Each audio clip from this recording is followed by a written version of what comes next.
You're sitting in a DevOps interview. The interviewer leans forward and asks that classic question. Can you explain the difference between monitoring and observability? Now, this question sounds simple, right? But here's the thing. They're not testing if you memorize definitions.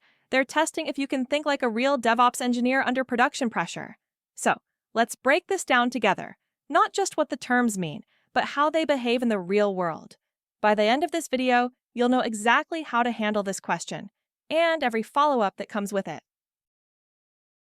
Here's the simplest way to think about it. Monitoring asks, are things okay? Observability asks, why aren't things okay? Monitoring is reactive. You define metrics, CPU usage, memory, latency, and get alerts when thresholds are breached. It's like a smoke detector. It tells you something's wrong, but not why. Observability is different. It's proactive. It helps you understand the system's internal state. It connects metrics, logs, and traces to tell a complete story of what's happening across distributed components. Let's take an example. You're running an e-commerce site. Monitoring shows API latency suddenly jumps above 2 seconds. That's good. It detected the issue. But observability helps you trace the exact request through multiple services. Maybe the delays in the product microservice, maybe a database query's too slow, or maybe the cache layer timed out. That's the difference. Monitoring tells you something broke. Observability helps you discover why it broke. Now, if you're in the interview, here's how to answer smartly. Start structured. Say, monitoring is reactive and focuses on predefined metrics. Observability is proactive. It helps discover unknown issues using telemetry like logs, metrics, and traces. And then, give a quick example like the one we just discussed. That's how you sound clear, confident, and grounded in experience. Let's make this practical. In real production systems, monitoring tools like Prometheus, Datadog, CloudWatch, or Nagios collect predefined metrics to check system health. CPU above 80%, disk full, latency spiked. You get an alert. Monitoring is your first line of defense. But when things get complex, when you need to find why something's failing, you step into observability. Observability tools like Grafana Tempo, Jaeger, OpenTelemetry, or Honeycomb don't just alert, they tell a story. Let's say your checkout API is slow. Monitoring alerts you that latency crossed the threshold, but observability lets you trace that request through the API gateway, product service, and payment service, and see where exactly the bottleneck happened. Now, if the interviewer follows up with, so, how does tracing fit into observability? Here's your answer. Tracing connects all telemetry data, logs, metrics, and events into a single request journey. It's what allows you to go from knowing a symptom to finding the exact root cause. And if you want bonus points, mention OpenTelemetry, the open standard framework for collecting metrics, logs, and traces in cloud-native systems. That shows you know how modern observability is actually implemented.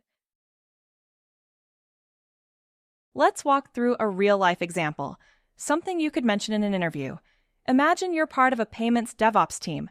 Your monitoring system fires an alert. Payment API latency above 2 seconds. You check your dashboards. Everything looks fine at the server level. So now you switch to observability tools. You open your distributed traces and discover that requests are bottlenecked in the database layer. You check logs, and boom, you find connection timeouts during peak load. After digging deeper, you realize one query is scanning an entire table without an index. You add an index, rewrite the query, and latency drops from 2 seconds to under 200 milliseconds. That's a classic end-to-end observability story. Monitoring detected the problem, observability explained it, and your engineering action resolved it. Now, if the interviewer asks, how would you design for observability from day one? Here's your power answer. I'd start with 3 principles: instrumentation, correlation, and smart sampling. Break it down. Instrumentation. Embed telemetry right into your code so every critical component emits logs and metrics. Correlation. Make sure every request has a correlation ID so you can trace its entire journey across microservices. Smart sampling. Balance cost and insight. Capture just enough trace data to understand system behavior without overloading storage. And if you want to sound like an SRE pro, add this. I monitor the 4 golden signals from Google's SRE framework: latency, errors, traffic, and saturation.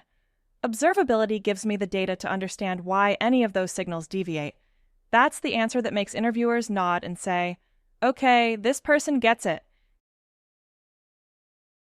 So, when you're in that interview and they ask, what's the difference between monitoring and observability? Here's your perfect summary. Monitoring is about knowing when things break, using predefined metrics and alerts.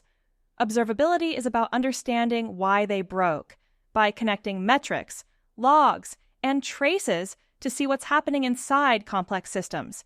And if you really want to leave a mark, end with this line: monitoring tells you what broke. Observability tells you why it broke. That's a mic drop moment. It shows you don't just know the tools. You understand the thinking that defines world-class DevOps engineers. Don't forget to like, share, and subscribe. Turn on notifications